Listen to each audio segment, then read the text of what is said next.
Ang Apayao ay isang lalawigan sa Pilipinas, sa isla ng Luzon, na matatagpuan sa rehiyon ng Cordillera. Tinagurian nitong Cordilleras Last Nature Frontier. Nakilala ang probinsya sa mayamang likas na kagandahan nito na may bulubunduking kalupaan at malalagong kagubatan. Sa 7 munisipalidad ng lalawigan ng Apayao, ang bayan ng Luna ang ating lilibutin. Dito matatagpuan ang mga kilalang tourist attraction ng Apayao tulad ng Lusok Cave and Underground River at ang matutulis na limestone ng Dupag Rock Formation. Kaya tara, sama kayo sa hindi malilimutang paglalakbay sa nakamamanghang probinsya ng Apayao. Sobrang daming paniki sa loob ng kuweba. Mapakla na, maanghang na. At ito yung butas na papasukin natin. Mas pasikip na pasikip yung dadaanan natin. Kung makikita ninyo yung talas ng mga bato.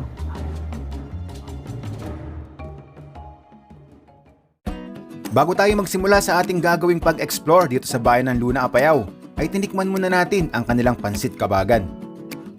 Ang pansit kabagan ay orihinal na nagmula sa bayan ng Kabagan sa lalawigan ng Isabela, ngunit matitikman din sa ilang probinsya ng Cordillera.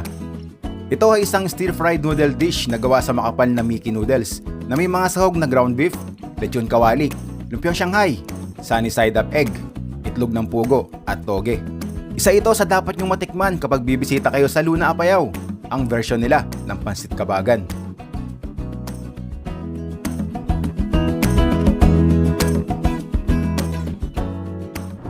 Yan, mababasa ninyo, mayroong malaking nakasulat dito, Luna. Tapos doon sa mismong pinakalikod, makikita ninyo yung pinaka-municipal hall ng Luna. Dito sa mismong pinakaharap ng municipal hall, makikita ninyo yung rebulto ni General Antonio Luna. Nakasakay siya sa kabayo. Dito kinuha yung pangalan ng bayan na to. Kaya po, Luna, Apayao.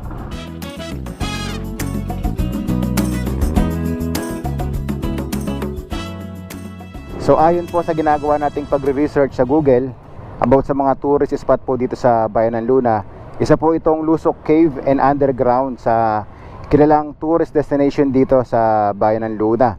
So ito po yung destination natin ngayon. So mula po dito sa bayan ng Luna, tingnan natin kung ilang kilometro yung biyahe natin. Lusok Cave. Yun, so bali 8 kilometers away lang.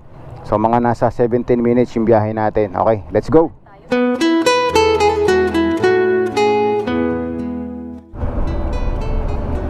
Pagasta tayo dito, ang premium 72.70. Medyo mura dito kesa doon sa Kabugaw. Doon nasa 80 mahigit yung presyo ng premium doon. Premium kuya, full tank.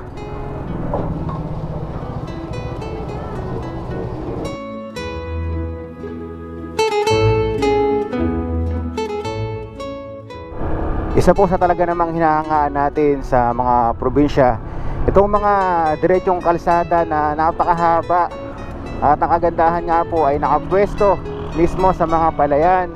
Talagang mag-i-enjoy kayo ng magmotor sa mga ganitong malalayong probinsya.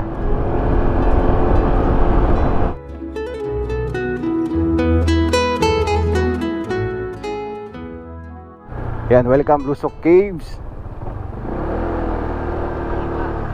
3.3 kilometers ahead, okay. So hindi naman po mahirap hanapin yung Lusok Cave dahil marami naman po tayong mga sign or marker na makikita na nagtuturo po ng tamang daan patungo po dun sa Lusok Cave.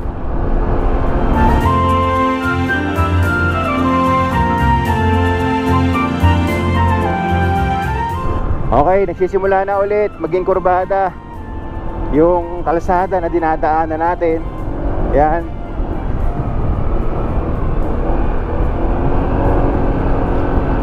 Tapos dun sa baba, meron din tayong makikita na isang maliit na ilog. Yan o. Berdeng berde. Lunti ang kapaligiran.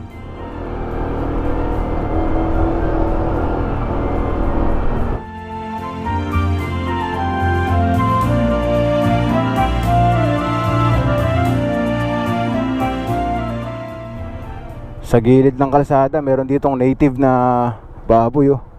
Yung kulay itim. Hello. Nakatira siya dun sa mga putik.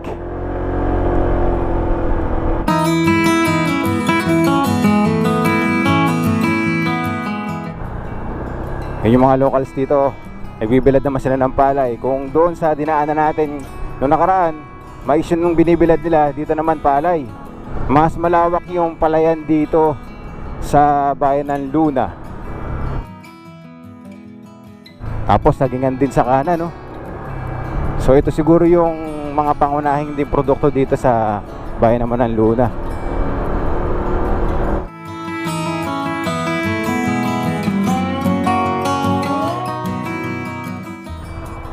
Alright, narating na natin ang Lusok Cave. So ito yung pinaka entrance nila.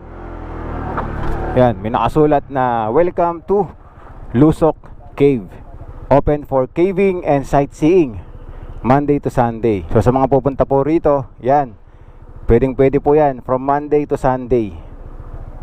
So kailangan na natin pumunta doon sa may Tourist Assistance Center para magtanong tayo kung paano makarating doon sa mismong pinaka spot.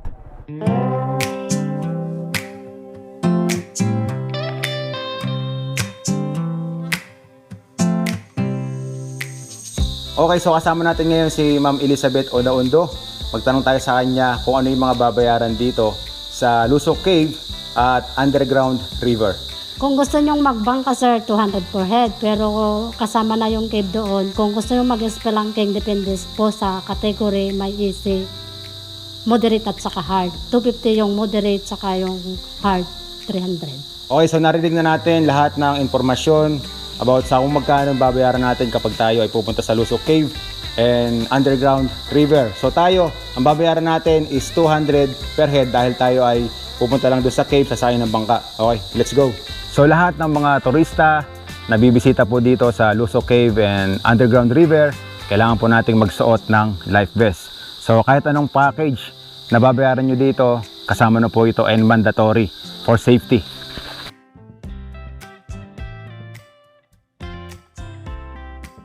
Papunta na tayo dun sa bangka. Ang sabi ng tour guide natin, maiikot natin itong Lusok Cave and Underground River ng mga 20 to 30 minutes.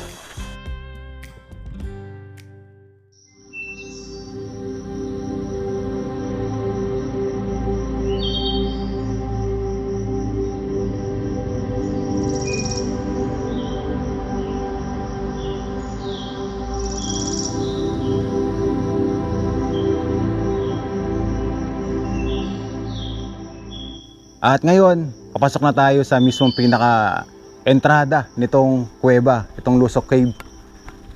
Yan o. So talagang yung ganda rito, nakakakilabot kung pagmamasa natin yung landscape, tapos yung itsura ng kuweba na papasukin natin. Okay, dito sa mismong pinaka-entrance ng kuweba, matatanaw na natin yung stalactite doon sa mismong pinakataas ng kuweba. And then mamaya, kapag tayo nakapasok na sa Lusok Cave, makikita naman natin yung mga stalagmite na nabuo ng mahabang panahon.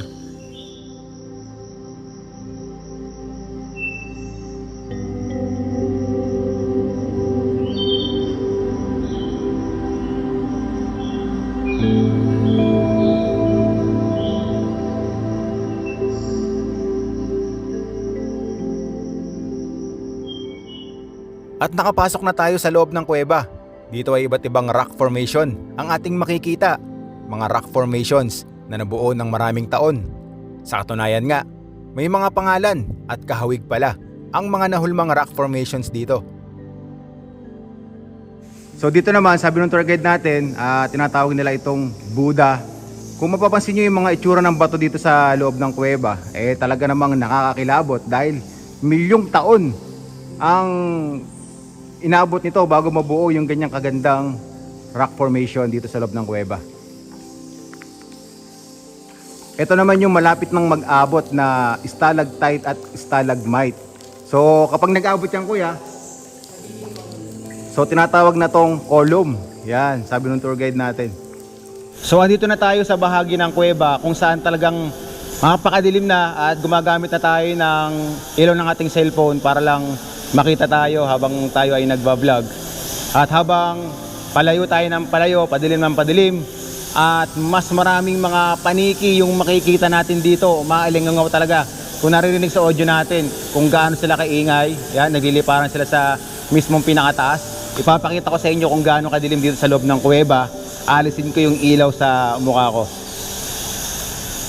Ganyan kadilim dito sa Lusok Cave. Kaya malaking tulong na may ilaw yung tour guide natin sa yung bangkero. Dahil nakikita natin yung mga rock formation, yung mga paniki. At dalhin nyo din yung cellphone ninyo para makita nyo rin, nakakatulong din yung cellphone natin. So ito yung pinaka dead end ng Lusok Cave. So hanggang dito na lang tayo. At itong bahagi ng Lusok Cave na to, dito daw merong pinakamalalim na tubig na nasa 30 feet kuya, no? Yan, ganun kalalim yung tubig dito.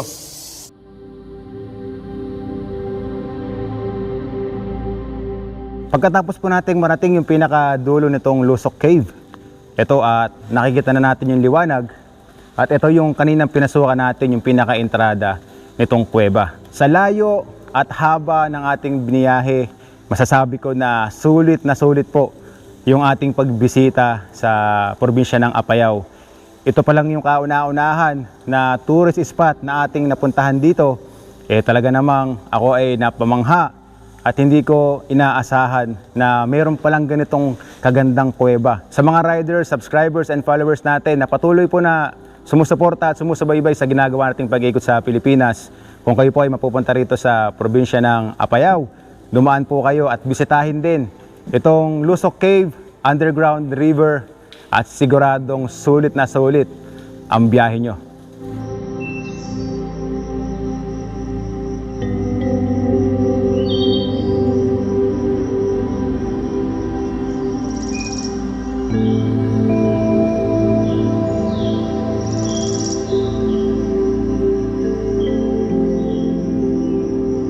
Pagkatapos po nating marating ang Lusok Cave Underground River, ngayon naman po ay pupunta na tayo sa isa rin sa kilalang tourist destination po dito sa probinsya ng Apayao. At ito po yung Dupag Rock Formation. So magbabiyahe po tayo ng 22 minutes, bali 13 kilometers po yung layo mula po rito sa kabayanan ng Luna. Bali ang destination po natin ay sa Barangay Marag, Luna, Apayao. Okay, let's go!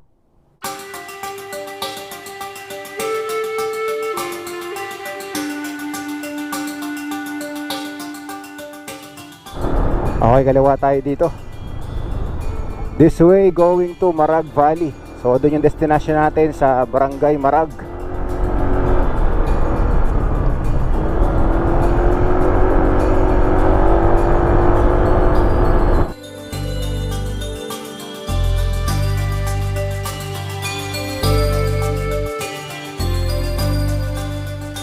Yung papunta sa Barangay Marag, ganoon din, malawak na palayan din yung makikita nyo rito.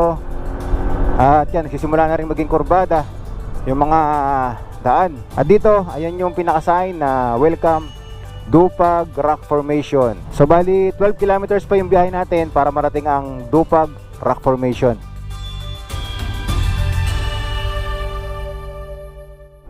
Nakikita ko sa mapa na dadaan din tayo sa malapitukang manok na kurbada. Ayan o. So exciting to. Opya.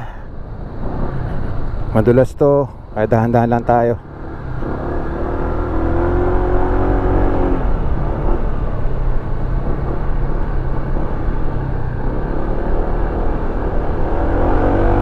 Okay, ahon.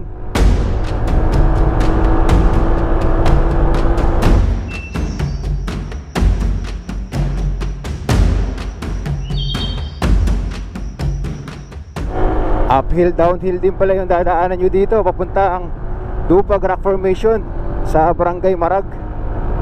Taas din, oh.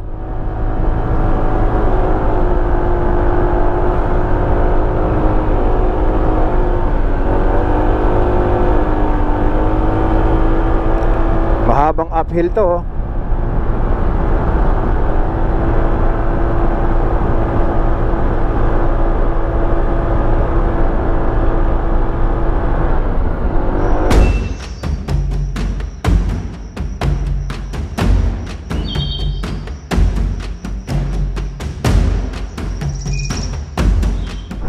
Yun, eto na tayo sa Barangay Marag. Papasok na tayo.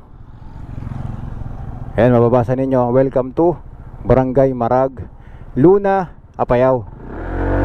Okay.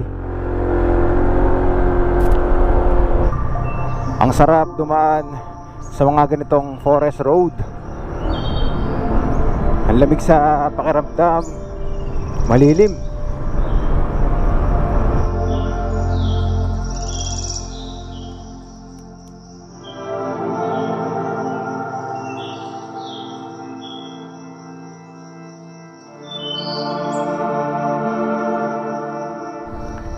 Tumarag, Luna, Apayao. Dito tayo sa kaliwa.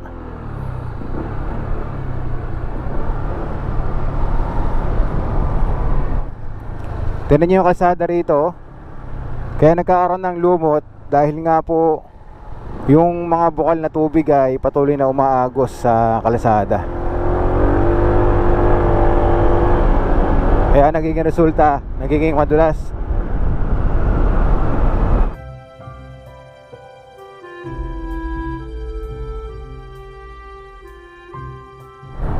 Look at the view, the scenery. Grabe. Mapapabawahan na lang talaga sa ganda ng minumotor natin ngayon.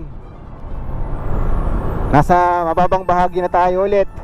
Tingnan nyo naman yung mga kabundukan na nakapalibot, yung makakapal na mga punong kahoy sa mga kabundukan dito. Kompleto Ricardos yung makikita nyo tanawin dito.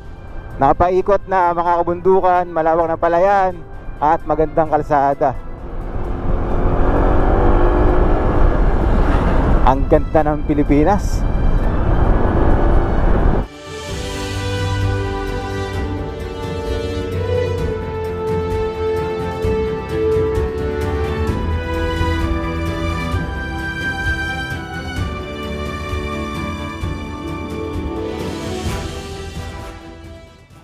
So dito po sa kalsada na dinadaanan natin, kung saan merong malawak na palayan at mga kabundukan, tanaw na dito yung Dupag Rock Formation. Kung sakali po na hindi tayo aabutan ng malakas na ulan, pwede pa nating makita ito. Tara!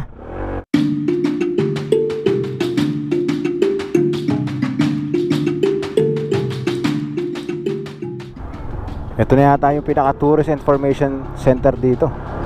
Magtanong tayo kung paano tayo makakapasok doon. Alright, so pinayagan tayong makaakyat sa Dupag Rock Formation. At ang binayaran natin ay 360 pesos. So kaming dalawa na ni Kapo yun. Sana hindi umulan para mas maging okay yung pagbisita natin dito sa Dupag Rock Formation.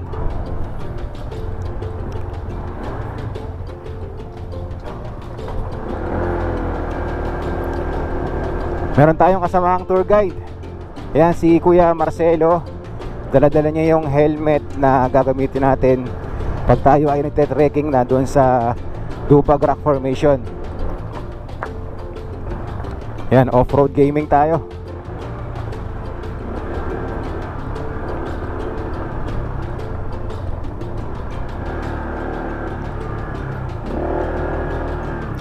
Hanggang dito na lang tayo, kuya? Sige, parada lang tayo at hanggang dito na lang daw. Sisimula na tayo maglakad. Yun, sa kasamang palad, hindi pa natin pwedeng akyatin yung Dupag habang kami ay nagbabaklas ng mga gamit. Bigla namang lumakas ang buhos ng ulan. Sobrang napakadelikado sa mga ganitong klaseng panahon dahil madulas yung bato. At hindi rin tayo makakapag-shoot ng maayos, hindi tayo makakapagpalipad ng drone. So ganyan talaga. Minsan hindi umaayon sa atin ang panahon. So mayroon namang mga pagkakataon na pwede natin itong balikan. So bukas ng umaga, tutuloy natin yung pag-akyat natin dito sa Dupag Rock Formation.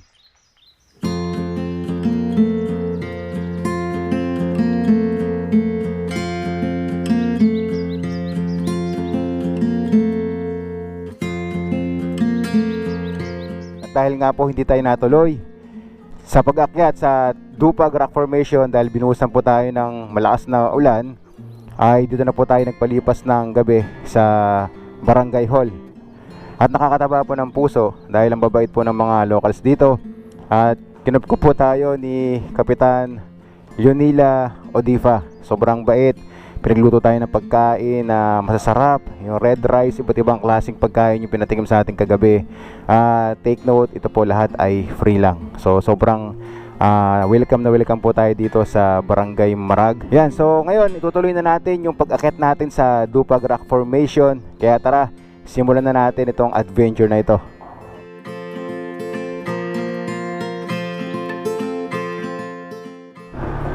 Time check, 8:27 AM. At ang ganda ng umaga dito sa Marag, Luna, Apayao. Makikita natin yung mga kabundukan, nababalutan ng mga ulap. Ang kapal ng taniman ng mais dito sa Barangay Marag. Pero ang sabi ni Kapitan, ang pangunahing produkto nila dito is palay.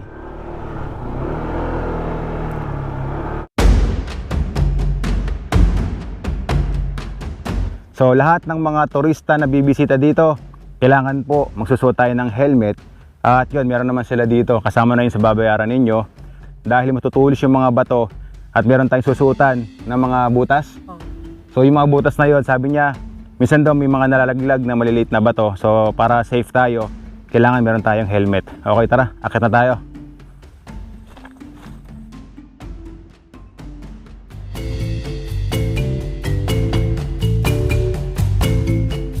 So dahil nga po walang hinto ang pag-ulan dito tuwing hapon sa Barangay Marag, kaya po ang resulta medyo mataas yung ilog na tatawirin natin.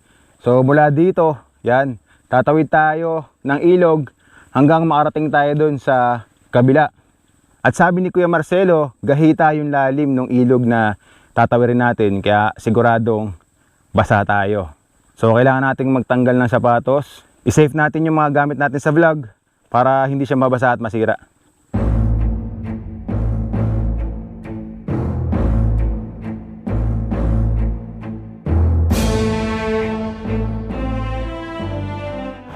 Yan, tumatawid na tayo. Ang lakas ng agos. So, kailangan hindi mo daw kukontrahin yung agos. Kumbaga, yung ginagawa naming paglalakad, pahalang. Yan. So, sa ngayon, gahita na yung tubig na dinadaanan natin.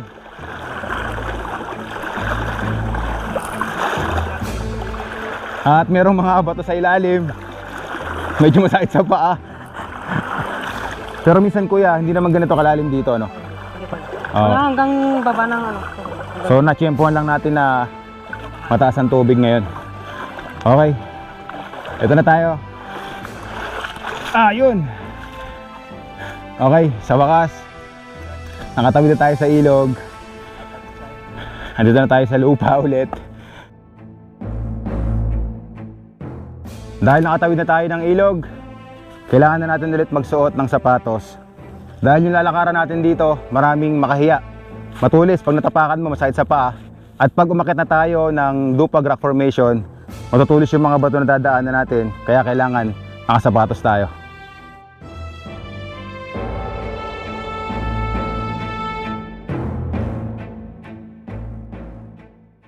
Sabi nung tour guide natin, ipapa-experience daw sa atin yung nganga o yung tinatawag na mama sa Ilocano. Yan. So Tagalog, nganga. So ito yung nganga, oh.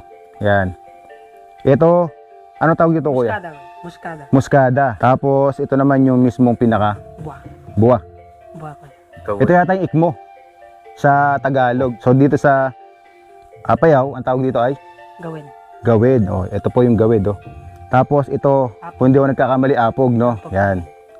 Apog. So, try natin at gusto ko din makatikim ng nganga Sige, for the very first time. Tapos ako yung magkocontrol na ng templa para, kasi pag epekto niyan medyo May hilo. mahilo.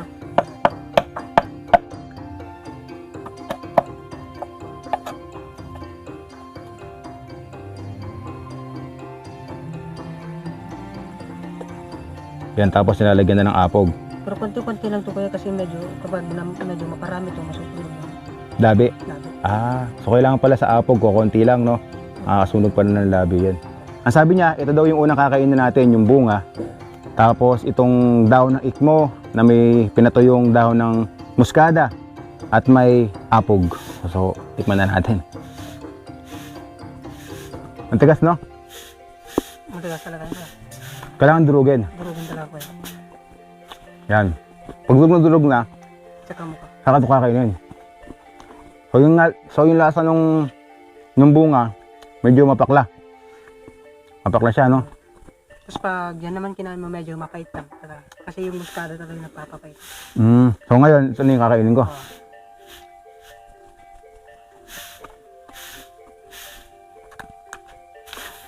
Lunukin ko yung Hindi ko ay dudurang. dudura. Dudurang. Hindi ko yung lunok. Pag kasi linunok mo yan, medyo ma-hotdi dito sa Sasang mura. Dibdib. HLB. Mapakla na, maanghang na. Oh. Kasi yung nagpapahangang dyan, kuya, dito, ito yung apog. Yung apog.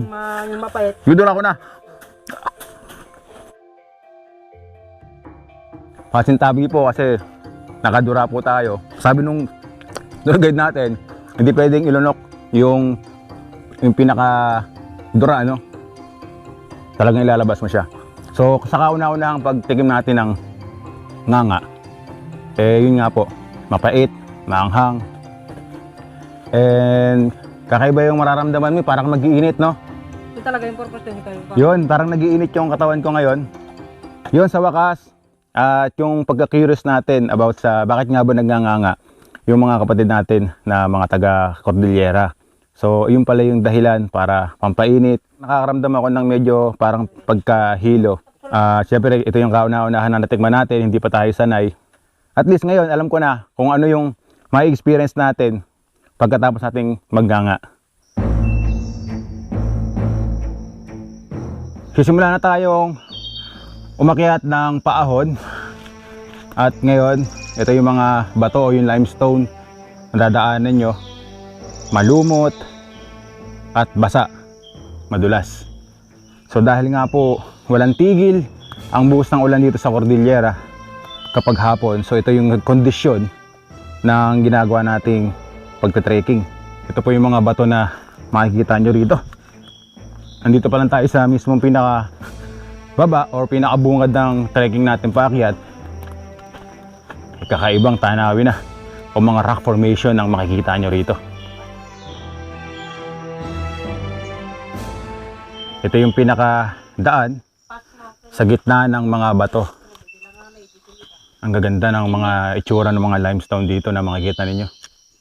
So ito po yung daan na dadaanan natin, makipot sa pagitan po ng mga natataasan ng mga limestone dito na tusok-tusok. Ganito kakipot yung dadaanan ninyo, sakto lang yung sapatos ninyo dun sa mismong pinakagitna ng bato.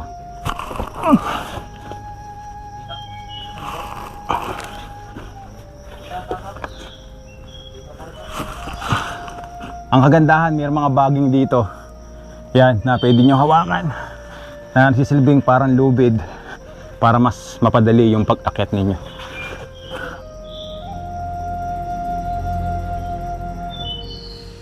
At ito yung butas na papasukin natin. Yan. Para makatawid tayo dun sa kabila. Yeah. Oh.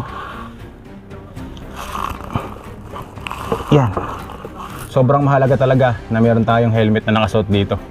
Dahil posible na yung mga butas na ganito, matutulis yung mga limestone, posibleng mauntog tayo. At least kung meron tayong helmet, hindi tayo masasaktan. Yan, kagaya nito, baba. Mag-ingat din po tayo sa mga bato na hawakan natin dahil matalas.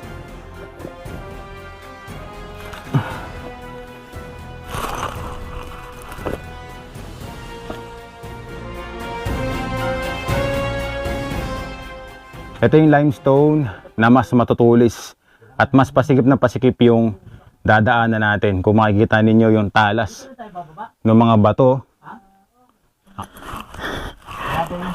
napakasolid na adventure to. So gustuhan lang natin mapuntahan itong isa sa kilalang tourist spot dito sa Apayao, dito sa bayan ng Luna. Makipakita lang sa inyo ay pupuntahan natin yan. Dumadaan tayo sa mistulang parang mga kastilyo dahil nga napakatutulis ng mga limestone dito. Grabe talaga yung daan. Pasikip. Tapos yung mismong pinakagitna, parang buto, parang spinal cord. Oh. Diyan nyo tatapak yung mga sapatos ninyo para makakit lang. Ito yung nakikita ko na medyo unang nakaka-challenge sa pag-akit dito. Dahil kailangan mong buhatin yung buong katawan mo para lang makapuntak sa taas. Yan. Oh.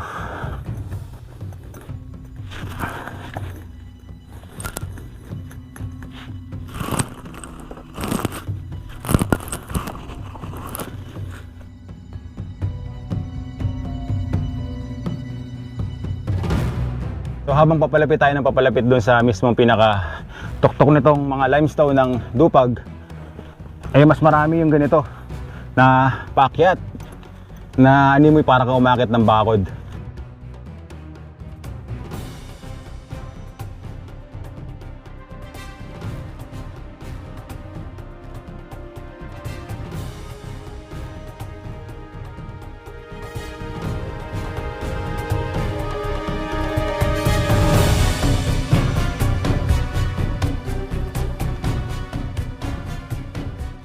Panandalian muna kaming na mahinga ni Kapo dito.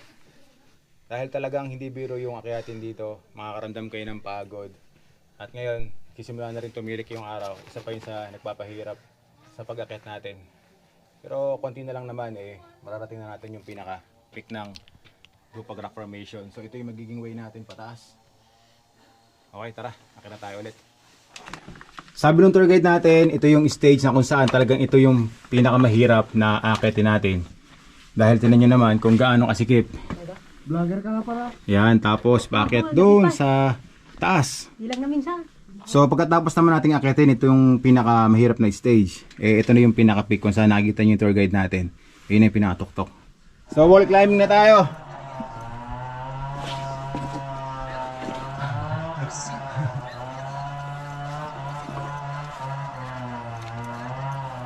Hahanap ka talaga ng pagkakapitan mo para lang makakit ka sa mismong pinaka-peak. Woo! Ito na! Waka! Sa wakas!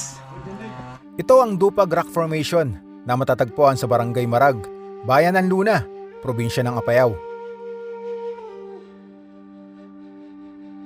Ang Dupag Rock Formation ay isang kumpol ng tulis-tulis na limestone boulder na 7 hanggang 8 talampakan ng taas na nabuo ng mahabang panahon dahil sa tubig at hangin.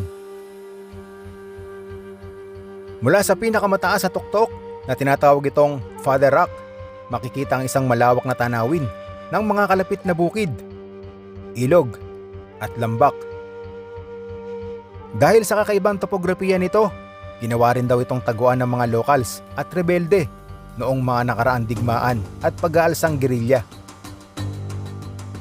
Bukod sa natural nitong kagandahan, ang Dupag Rock Formation ay isa ring sikat na spot sa probinsya ng Apayao para sa mga outdoor activity tulad ng rock climbing at hiking. Kung mahilig ka sa kalikasan at naghahanap ka ng pakikipagsapalaran na di malilimutan, dapat mong puntahan ang Dupag Rock Formation ng Luna, Apayao.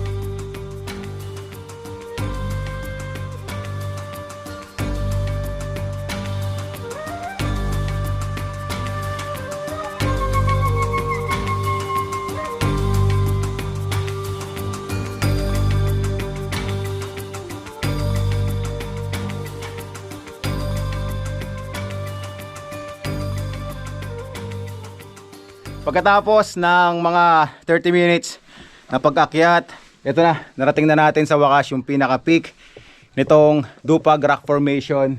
At ito nga po yung tinatawag nila na Father Rock. Yan.